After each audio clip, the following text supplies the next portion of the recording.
আজি আমি দিছপুৰ সমষ্টিৰ অন্তৰ্গত নতুন বজাৰ বেলতলা বশিষ্ঠ চাৰিআলি এৰিয়াত আমি ঘূৰিলোঁ। বহু সংখ্যক ৰাইজক লগ কৰিলোঁ আৰু তেওঁলোকৰ পৰামৰ্শ আৰু মতামত লৈ আমি ৰাইজ পদূলিয়ে পদূলিয়ে গৈ আছোঁ।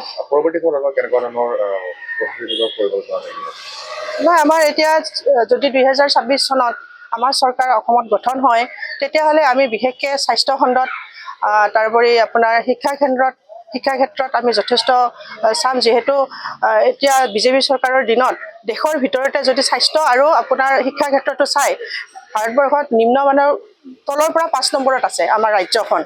গতিকে আমি এই শিক্ষা আৰু স্বাস্থ্যৰ ওপৰত নিশ্চয় আমি আৰু নিবনুৱা সমস্যাৰ ওপৰতো গুৰুত্ব দিম।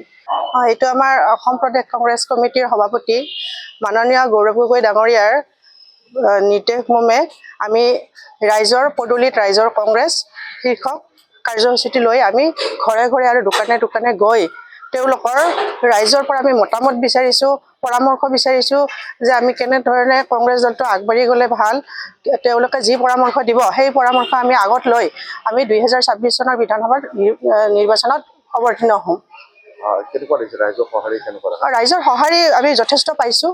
ৰাইজে বিচাৰিছে এইবাৰ পৰিৱৰ্তন, 2026ত অসমৰ চৰকাৰখন পৰিৱৰ্তন বিচাৰিছে আৰু তেওঁলোকে বহুত পৰামৰ্শ দিছে, মতামত দিছে আৰু সেইখিনিয়ে লৈ আমি আগবাঢ়ি যাম।